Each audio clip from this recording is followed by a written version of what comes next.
Irmãos e irmãs, querida comunidade aqui reunida, que acompanha e participa desta celebração eucarística, nós estamos no início do tempo comum da igreja, é o terceiro domingo do tempo comum, e neste caminho que nós vamos fazendo hoje, este evangelho que ouvimos de Mateus, coloca o início da vida pública de Jesus, o início da sua pregação.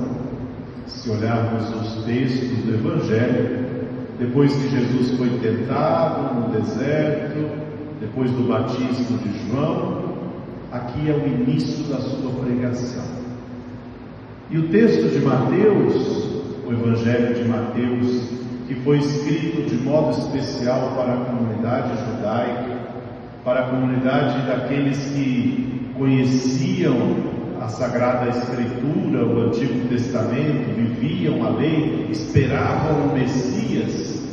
A comunidade chamada mateana, a comunidade de Mateus, tem este Evangelho e Mateus escreve de modo muito forte, colocando Jesus, a sua pregação e o início na Galileia. Por que a Galileia? Porque essas cidades de Zabulon e Neftali, para nós hoje, há mais de 2000 anos depois de Cristo, essas cidades talvez não dizem quase nada ou nada para nós, nem as conhecemos. Por que Galileia? Sendo que o centro era Jerusalém, e aqui devemos recuperar rapidamente o sentido disso. Porque para os judeus do primeiro século, isso era muito importante. Para os judeus do primeiro século, a Galileia dos pagãos, o norte, o reino do norte, Jerusalém ficava no reino do sul, nas duas tribos do reino do sul. E a Galileia estava ao norte de Jerusalém, ao norte da cidade da Terra Santa, da Palestina, como chamamos a terra de Jesus. As 10 tribos de Israel estavam no reino do norte. Mas essas 10 tribos já não existiam mais, tinham sofrido os reinos da Síria e depois o reino da Babilônia, que tinham entrado, destruído as 12 tribos, destruído tudo, levado o povo embora para o exílio assírio e o exílio babilônico. Então isso tudo antes de Cristo, 700 anos antes de Cristo, 500 anos antes de Cristo. Aquilo que Deus tinha prometido que o povo ia se restabelecer, não tinha durado muito. As tribos tinham sido destruídas. E começado por onde? Começado exatamente pelo reino do norte, começado exatamente por estas cidades de Zabulon e Neftali, as primeiras cidades próximas do reino da Galileia, na região da Galileia. Então era muito importante. Jesus voltando à sua terra, Galileia, pois a sua cidade Nazaré fica ao norte. Quem conheceu, quem quer conhecer a Terra Santa, vamos fazer essa viagem, conhecer essa peregrinação. Esta terra, então, Nazaré, a terra, a Galileia, as cidades, e Zabulon e Neftali, como eu dizia, as cidades antigas do reino do norte, as primeiras a serem destruídas. O povo foi levado embora, sobraram um pingo de gente, e ainda misturado com os povos pagãos. Aí tem um sentido muito importante. Jesus recupera e é o novo Messias, o novo rei, não mais Herodes, que era o rei da época, mas agora é Jesus. E ele vem recuperar com todo o seu povo a sua história. Já não mais as tribos, já não mais aquele povo que estava dividido, mas agora recuperar num só reino. Já não era mais o reino do norte, o reino do sul, que já não mais existia. Mas qual é a pregação de Jesus? reino dos céus está próximo. A pregação de Cristo, Ele mesmo, a pregação de Cristo é o reino de Deus, a Basileia, o reino de Deus que vai se completar nos céus, o reino definitivo.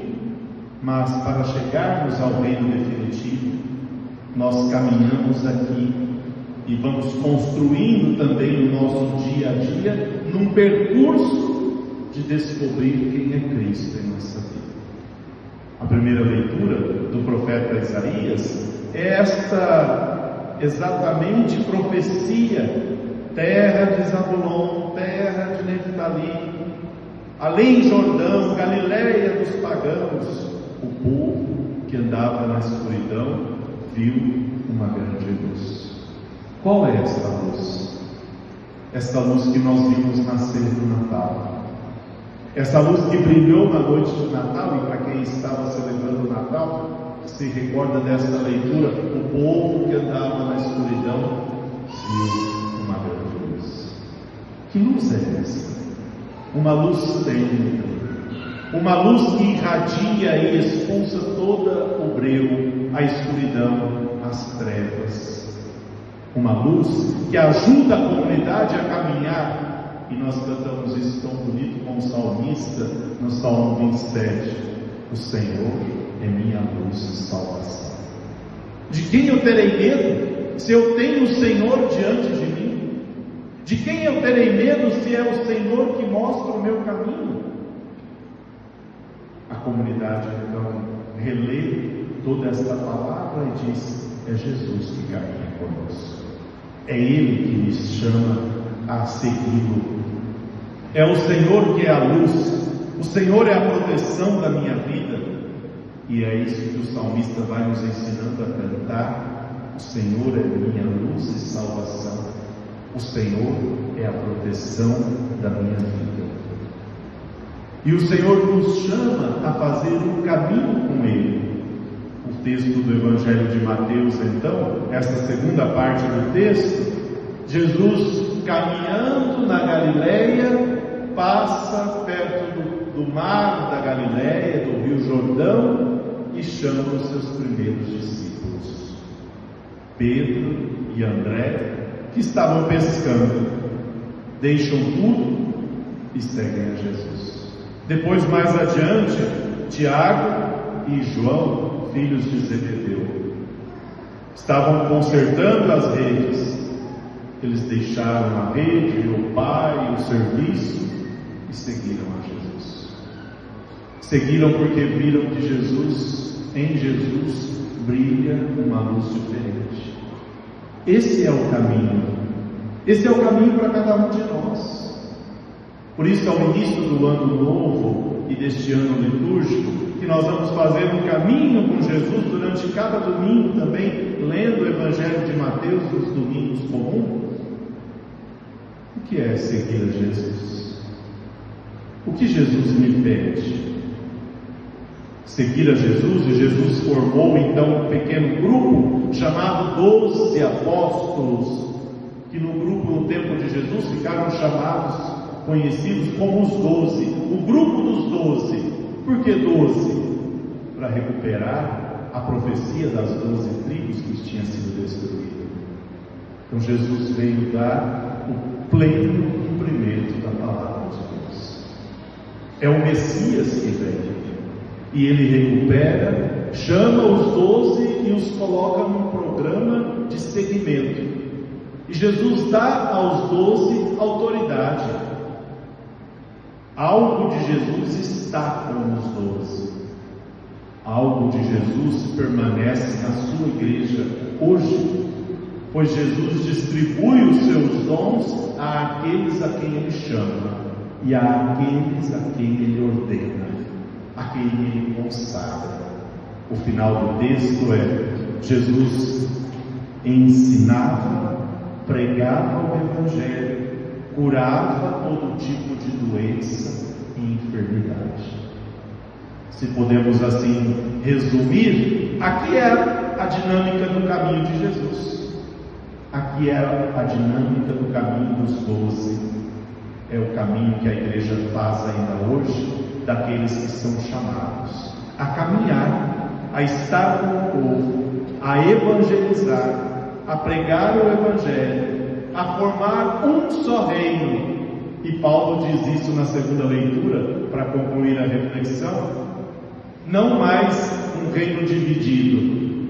E Paulo ainda diz: olha, vocês não têm que seguir Paulo, Apolo, Cefas, nós somos de Cristo. Infelizmente o mundo hoje caminha para grandes e profundas divisões políticas, ideológicas, religiosas, partidárias, que têm dilacerado a sociedade, que têm acabado com a paz. Esta semana passada escutava uma história que 2 irmãos foram chamados, convidaram um para almoçar na casa do outro, e eles não conseguiram chegar nem na sobremesa, e teve que parar ali. Por quê? Por brigas políticas, brigas religiosas, pessoas que fazem um estardalhaço: eu sigo este, eu sigo aquele, eu sigo esse guru, eu sigo aquele guru. E Paulo pergunta: quem é que foi para a cruz? Quem é que deu a vida? Não foi eu, disse Paulo, foi Cristo. Nós devemos segui-lo. É Ele que nos convida, é Ele que nos chama ao seguimento, é Ele que nos chama a uma vida nova. É com Jesus que nós devemos construir um mundo de paz. Por isso, irmãos, a palavra hoje nos convida: seguir, segue-me e eu farei de vós pescadores de homens. Não é um caminho fácil. Ser cristão não é fácil. Ser de Cristo é uma decisão para a vida toda, que temos que em muitos momentos deixar coisas, abraçar outros, um outro programa que não o meu, mas o de Deus. Não é fácil, mas estar com Cristo é a medida certa. Por isso convido a cantarmos de novo este refrão do Salmo: pois nós não estamos só, nós estamos com Ele. O Senhor é minha luz e salvação. Cantemos. O Senhor é minha luz e salvação. O Senhor é a proteção da minha vida. O Senhor é minha luz e salvação. O Senhor é a proteção